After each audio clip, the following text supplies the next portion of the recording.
friends, welcome to Rise to RN. എന്റെ പേര് Donna and I am working as a nursing tutor. കഴിഞ്ഞ വീഡിയോയിൽ നമ്മൾ പ്രീവിയസ് ഇയർ ക്വസ്റ്റ്യൻ പേപ്പേഴ്സ് ഇൻസ്റ്റയിൽ upload ചെയ്യുകയും അതുപോലെ തന്നെ പ്രോബബിൾ ക്വസ്റ്റ്യൻസ് യൂട്യൂബ് ഒരു വീഡിയോ ആയിട്ട് അപ്ലോഡ് ചെയ്യുകയും ചെയ്തിട്ടുണ്ടായിരുന്നു. അപ്പോൾ ഒരുപാട് ഫ്രണ്ട്സ് നമുക്ക് ഇൻബോക്സ് മെസ്സേജ് ചെയ്തു OBG പാർട്ട് 2 ഇനി ചെയ്യും, അതുപോലെ തന്നെ റിസർച്ച് സ്റ്റാറ്റിസ്റ്റിക്സ് കമ്മ്യൂണിറ്റി ഒക്കെ ഇതുപോലെ തന്നെ വീഡിയോസ് ചെയ്യുമോ എന്ന് ചോദിച്ചാൽ ഒരുപാട് പേര് നമുക്ക് മെസ്സേജ് ചെയ്തിട്ടുണ്ടായിരുന്നു. ഒരുപാട് സന്തോഷം നൽകുന്ന ഒരു കാര്യമാണിത്. നമ്മൾ ഉറപ്പായിട്ടും ഈ വരുന്ന ഈ ആഴ്ച നമ്മുടെ community research maximum videos upload ചെയ്യാൻ ശ്രമിക്കുന്നതാണ്. അപ്പൊ ഫ്രണ്ട്സ്, നമുക്ക് ഡയറക്റ്റ് OBG പാർട്ട് 2 പോസിബിൾ ക്വസ്റ്റ്യൻസിലേക്ക് പോവാം. നമ്മുടെ ഫസ്റ്റ് ചാപ്റ്റർ എന്ന് പറയുന്നത് management of problems during pregnancy. അതിൻ്റെ അകത്ത് ഓൾമോസ്റ്റ് എല്ലാ പോയിന്റ്സും നമ്മുടെ പ്രീവിയസ് ഇയർ ക്വസ്റ്റ്യൻസിൽ അപ്പിയർ ചെയ്തിട്ടുള്ളതാണ്. ആൻഡ് നമ്മുടെ പ്രീവിയസ് ഇയർ ക്വസ്റ്റ്യൻസ് എല്ലാം ചാപ്റ്റർ വൈസ് ഡിവൈഡ് ചെയ്ത് നമ്മുടെ OBG പാർട്ട് 1 ചെയ്തതുപോലെ തന്നെ പാർട്ട് 2 നമ്മുടെ ഇൻസ്റ്റഗ്രാം പേജിൽ അപ്ലോഡ് ചെയ്യുന്നതായിരിക്കും. നമുക്ക് ഈ ഒരു ചാപ്റ്ററിൽ പ്രോബബിൾ ആയിട്ട് വരാൻ ചാൻസ് ഉള്ള ക്വസ്റ്റ്യൻസ് എന്ന് പറയുന്നത് ആദ്യത്തേത് അബ്രപ്ഷ്യോ പ്ലാസന്റയാണ്. കുറെ വട്ടം റിപ്പീറ്റഡ് ആയിട്ട് പ്ലാസന്റ പ്രിവിയ അബ്രപ്ഷ്യോ പ്ലാസന്റ തമ്മിലുള്ള ഡിഫറൻസ് ചോദിച്ചിട്ടുണ്ടെങ്കിലും അബ്രപ്ഷ്യോ പ്ലാസന്റ ആയിട്ട് എടുത്ത് ചോദിച്ചിട്ടില്ല. സോ അത് വരാൻ ചാൻസ് ഉള്ള ഒരു ക്വസ്റ്റ്യൻ ആണ്. അബ്രപ്ഷ്യോ പ്ലാസന്റ ക്വസ്റ്റ്യൻ ചോദിക്കുമ്പോൾ നമുക്ക് ഡെഫിനിഷൻ ചെയ്ത് പ്രത്യേകമായിട്ടും എഴുതേണ്ടതെന്ന് പറയുന്ന ടൈപ്സ് ആണ്. 4 ടൈപ്സ് വരുന്നുണ്ട്. ടൈപ്സ് വിത്ത് അതിന്റെ പിക്ചറോട് കൂടി വരയ്ക്കാൻ ശ്രമിക്കുക. പിന്നെ ക്ലിനിക്കൽ മാനിഫെസ്റ്റേഷൻസും മാനേജ്മെന്റും കൂടി ഒന്ന് നോക്കി വെക്കുക. അടുത്ത പോസിബിൾ ആയിട്ടുള്ള ഒരു ക്വസ്റ്റ്യൻ എന്ന് പറയുന്നത് എക്ലാംസി ആണ്. സിമിലർ, നേരത്തെ പറഞ്ഞ പോലെ തന്നെ ഇവിടെ പ്രീ എക്ലാംസി ഒക്കെ തമ്മിലുള്ള ഡിഫറൻസ് ചോദിച്ചിട്ടുണ്ട്. അതുപോലെ പ്രീ എക്ലാംസി ഒക്കെ റിപ്പീറ്റഡ് ആയിട്ട് കുറെ വട്ടം നമുക്ക് എസ്സേ വന്നിട്ടുണ്ട്. പക്ഷെ എക്ലാംസിയ എടുത്തു ചോദിച്ചിട്ടില്ല. അപ്പം അതും ചാൻസ് ഉള്ള ഒരു ക്വസ്റ്റ്യൻ ആണ്. എക്ലാംസിയ എന്ന് പറഞ്ഞാൽ ഗ്രാൻഡിമൽ സീഷർ വിത്ത് പ്രീ എക്ലാംസിയ. സോ അതിൻ്റെ അകത്ത് നമ്മൾ എന്തൊക്കെയാണ് മെയിൻ ആയിട്ട് ഡെഫിനേഷൻ ആഡ് ചെയ്യണം, റിസ്ക് ഫാക്ടേഴ്സ് ആഡ് ചെയ്യുക, അതുപോലെ തന്നെ ക്ലിനിക്കൽ മാനിഫെസ്റ്റേഷൻസ് ഉണ്ട്, മാനേജ്മെന്റ് നമ്മൾ ആഡ് ചെയ്യുമ്പോൾ എപ്പോഴും ഓർക്കുക ഫസ്റ്റ് എയ്ഡ് മാനേജ്മെന്റ് കൂടി മറക്കാതെ ആഡ് ചെയ്യുക. കൂടാതെ നിങ്ങൾ അറിഞ്ഞിരിക്കേണ്ട ഒരു കാര്യം കൂടിയുണ്ട്, അബ്രപ്ഷ്യോ പ്ലാസന്റയ്ക്ക് വേറെ 2 പേരും കൂടിയുണ്ട്, like accidental haemorrhage and premature separation of placenta. അതുകൊണ്ടാണ് ഞാൻ ആക്സിഡന്റൽ ഹെമറേജ് എന്നൊക്കെ ഒരു ക്വസ്റ്റ്യൻ പേപ്പറിൽ കാണുകയാണെങ്കിൽ നമുക്ക് മനസ്സിലാക്കേണ്ടത് അബ്രപ്ഷ്യോ പ്ലാസന്റയെ പറ്റിയാണ് എഴുതേണ്ടതെന്ന്. അപ്പൊ ആ 2 സിനോണിമും കൂടി ഓർത്തിരിക്കാൻ ശ്രമിക്കുക, accidental haemorrhage and premature separation of placenta. Next ചാപ്റ്ററിലേക്ക് പോവുകയാണെങ്കിൽ ചാപ്റ്റർ വരുന്ന മാനേജ്മെന്റ് ഓഫ് അബ്നോർമൽ ലേബർ. അതിൻ്റെ അകത്ത് വരാൻ ചാൻസ് ഉള്ള ക്വസ്റ്റ്യൻ എന്ന് പറയുന്നത് ഒന്ന് പ്രീമച്ചർ റപ്ചർ ഓഫ് ലേബർ ആണ്. പ്രീമച്ചർ റപ്ചർ ഓഫ് ലേബറിന് വേറൊരു പേര് കൂടി പറയും, pre labour rupture of the membrane. അപ്പം അത് രണ്ടും സെയിം ആണ്, ഓർത്തിരിക്കുക. അതിന് ക്വസ്റ്റ്യൻ വരികയാണെങ്കിൽ നമ്മൾ ഡെഫിനിഷൻ എഴുതണം, അതുപോലെ തന്നെ സിംറ്റംസ് എഴുതുക. മെയിൻ ആയിട്ട് ഇതിൻ്റെ അകത്ത് ആഡ് ചെയ്യേണ്ട ഡയഗ്നോസ്റ്റിക് മെഷേഴ്സ് ആണ്. ഇത് മെംബ്രെയിൻ റപ്ചർ ആയെന്ന് എങ്ങനെയാണ് കൺഫേം ചെയ്യുന്നത്, അത് കുറച്ചൊരു സെറ്റ് ഓഫ് ഒരു 10ഓളം ഡയഗ്നോസ്റ്റിക് മെഷേഴ്സ് പറഞ്ഞിട്ടുണ്ട്. ആ ഡയഗ്നോസ്റ്റിക് മെഷേഴ്സ് എല്ലാം കറക്റ്റ് ആയിട്ട് പഠിച്ചിരിക്കുക. പിന്നെ വരുന്നത് മാനേജ്മെന്റ് ആണ്. സോ മാനേജ്മെന്റിന്റെ അകത്ത് നഴ്സിംഗ് മാനേജ്മെന്റ് കൂടി ഇൻക്ലൂഡ് ചെയ്യാം. നെക്സ്റ്റ് ക്വസ്റ്റ്യൻ വരുന്നതെന്ന് പറഞ്ഞാൽ CPD ആണ്, സെഫാലോ പെൽവിക് ഡിസ്പ്രപ്പോർഷൻ അല്ലെ കൺട്രാക്റ്റഡ് പെൽവിസ്. അത് ഏത് ചോദിച്ചാലും സെയിം ആണ് ഏകദേശം വരുന്നത്. അതിൻ്റെ അകത്തും ഡയഗ്നോസിസ് ഓഫ് CPD അല്ലെ കൺട്രാക്റ്റഡ് പെൽവിസ് ആണ് മെയിൻ ആയിട്ടും എഴുതേണ്ടത്. ഇത് 2 മെയിൻ ആയിട്ടും ആഡ് ചെയ്യേണ്ടത് ക്ലിനിക്കൽ ഉണ്ട്, അതുപോലെ തന്നെ ഇമേജിംഗ് പെൽവിമെട്രി ഉണ്ട്, സെഫാലോമെട്രി ഉണ്ട്.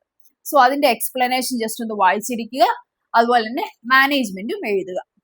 നെക്സ്റ്റ് ഒരു പോസിബിൾ ക്വസ്റ്റ്യൻ എന്ന് പറയുന്നത് ഒബ്സ്ട്രക്റ്റിക്കൽ എമർജൻസീസ് ആണ്. അങ്ങനെ ഒരു എമർജൻസീസ് കുറെ എണ്ണം ഉണ്ട്. അപ്പം നമുക്ക് അങ്ങനെ ഒരു പർട്ടിക്കുലർ ക്വസ്റ്റ്യൻ ചോദിക്കുകയാണെങ്കിൽ ഓരോ എമർജൻസീസും മെൻഷൻ ചെയ്തിട്ട് ജസ്റ്റ് ഒരു എക്സ്പ്ലനേഷൻ കൊടുക്കുക. ലൈക്ക് ഇപ്പൊ ഫീറ്റൽ ഡിസ്ട്രസ് ഉണ്ട്, യൂട്രൈൻ റപ്ചർ, അതുപോലെ cord prolapse, shoulder dystocia, uterine inversion, vasa praevia, അതുപോലെ obstetrical shock, amniotic fluid embolism. ഈ അമ്നിയോട്ടിക് ഫ്ലൂയിഡ് എംബോളിസം ഒക്കെ റിപ്പീറ്റഡ് ആയിട്ട് 5 മാർക്സിന് ചോദിച്ചിട്ടുള്ളതാണ്. ബാക്കിയൊക്കെ വാസാപ്രിവി ഒക്കെ ഡിഫറൻസ് ബിറ്റ്വീൻ ഒക്കെ ചോദിച്ചിട്ടുള്ളൂ. സോ ഇങ്ങനെ ഒരു ഒബ്സ്ട്രക്റ്റിക്കൽ എമർജൻസീസ് എന്ന് മാത്രം ചോദിച്ചൊരു 5 മാർക്സിനൊക്കെ വരികയാണെങ്കിൽ ഓരോന്നും എടുത്ത് എഴുതിയിട്ട് എക്സ്പ്ലനേഷൻ കൊടുക്കുക. പിന്നെ സെപ്പറേറ്റ് ആയിട്ട് ചോദിക്കാൻ ചാൻസ് ഉള്ളതാണ് ഒബ്സ്ട്രക്റ്റിക്കൽ ഷോക്ക്. ഒബ്സ്ട്രക്റ്റിക്കൽ ഷോക്ക് ചോദിക്കുകയാണെങ്കിൽ നമ്മൾ ആദ്യമായിട്ട് എഴുതേണ്ടത് ഡെഫിനിഷൻ ആണ്. പിന്നെ മെയിൻ ആയിട്ടും ആഡ് ചെയ്യേണ്ട ഒരു പോയിന്റ് എന്ന് പറയുന്നത് ടൈപ്സ് ആണ്. നമ്മൾ സാധാ ഷോക്കിന്റെ ടൈപ്സ് അത് തന്നെയാണ് വേണ്ടത്. കാർഡിയോജനിക് ഷോക്ക് ഉണ്ട്, hypovolaemic shock, haemorrhagic shock, septic shock എന്നൊക്കെ പറഞ്ഞാൽ ആ ടൈപ്സ് അങ്ങ് എഴുതുക. അതുപോലെ തന്നെ മാനേജ്മെന്റ് എഴുതുമ്പോൾ എല്ലാം ഒബ്സ്ട്രക്റ്റിക്സ് റിലേറ്റഡ് ആയിട്ടുള്ള കാര്യങ്ങൾ മാത്രം എഴുതുക.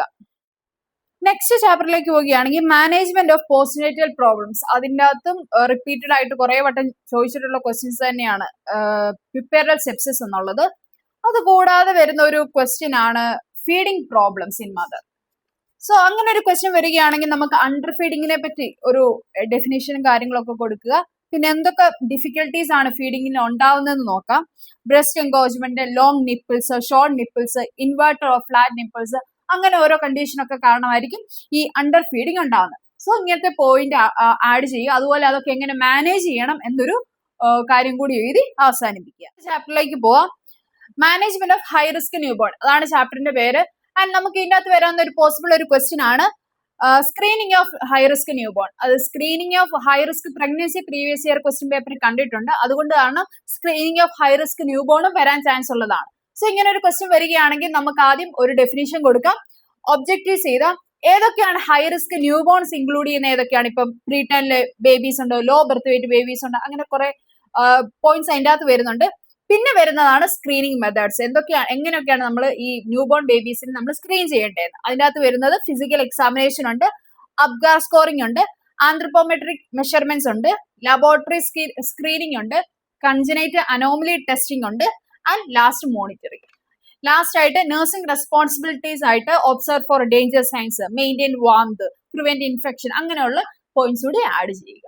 നെക്സ്റ്റ് പോസിബിൾ ആയിട്ടുള്ള ഒരു ക്വസ്റ്റ്യൻ ആണ് നിയോനേറ്റൽ സെപ്സിസ്. നിയോനേറ്റൽ സെപ്സിസ് ചോദിക്കുകയാണെങ്കിൽ ഡെഫിനിഷൻ ഫസ്റ്റ്, പിന്നെ ടൈപ്സ് ആണ് മെയിൻ ആയിട്ട് വരുന്നത്. 2 ടൈപ്സ് ഉണ്ട്, ഏർലി ഓൺസെറ്റും ഉണ്ട്, അതുപോലെ ലേറ്റ് ഓൺസെറ്റും ഉണ്ട്. ഏർലി ഓൺസെറ്റ് എന്ന് പറയുമ്പോഴത്തേന് 72 hours, ജനിച്ചതിന്റെ 72 hours വരെയുള്ളതാണ് ഏർലി ഓൺസെറ്റ്. ലേറ്റ് എന്ന് പറയുമ്പോൾ ആഫ്റ്റർ 72 hours. അതാണ് മെയിൻ ആയിട്ടുള്ള ഡിഫറൻസ് വരുന്നത്. പിന്നെ കോമൺ ആയിട്ടുള്ള കോസസ് അല്ലെങ്കിൽ എന്താണ് കോസറ്റീവ് ഓർഗാനിസം അത് മെൻഷൻ ചെയ്യുക, സയൻസ് സിംപ്റ്റംസ് എഴുതുക, മാനേജ്മെന്റ് എഴുതുക. നെക്സ്റ്റ് ഒരു ക്വസ്റ്റ്യൻ ആണ് SIDS, sudden infant death syndrome.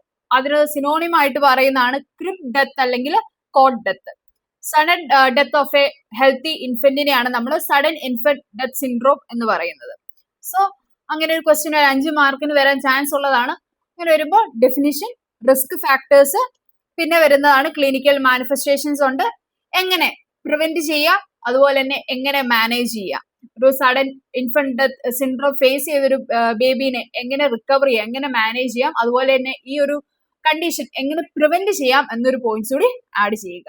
ചാപ്റ്ററിലേക്ക് നമ്മൾ പോകുമ്പോൾ management of woman with gynaecological disorders, അതാണ് ചാപ്റ്ററിന്റെ പേര്. അതിൻ്റെ അകത്ത് വരാൻ ചാൻസ് ഉള്ള ഒരു ക്വസ്റ്റ്യൻ ആണ് breast self examination.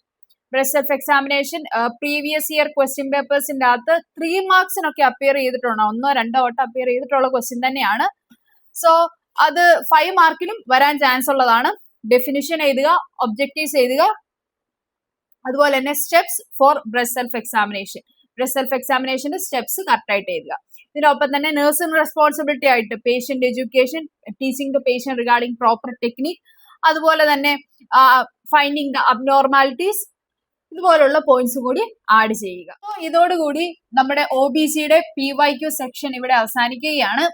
And OBG part 1ന്റെയും പാർട്ട് 2ന്റെയും പ്രീവിയസ് ഇയർ ക്വസ്റ്റ്യൻസ് നമ്മൾ ചാപ്റ്റർ തിരിച്ച് നമ്മുടെ ഇൻസ്റ്റാഗ്രാം പേജിൽ പോസ്റ്റ് ചെയ്തിട്ടുണ്ട്. അതോടൊപ്പം തന്നെ പ്രീവിയസ് ഇയറിൽ വന്ന എല്ലാ ഡിഫറൻസ് ബിറ്റ്വീനും മാക്സിമം നമ്മൾ ആൻസർ കറക്റ്റ് ആയിട്ട് നമ്മുടെ ഇൻസ്റ്റയിൽ പോസ്റ്റ് ചെയ്തിട്ടുണ്ട്.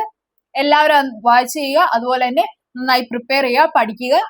സോ നെക്സ്റ്റ് ഡേ മുതൽ, നാളെ മുതൽ നമ്മൾ റിസർച്ചിന്റെ ആൻഡ് സ്റ്റാറ്റിസ്റ്റിക്സിന്റെ റിലേറ്റഡ് ആയിട്ടുള്ള ക്വസ്റ്റ്യൻ ഡിസ്കഷൻ ആയിരിക്കും സ്റ്റാർട്ട് ചെയ്യുന്നത്. അടുത്ത വീഡിയോ കാണാം. ബൈ.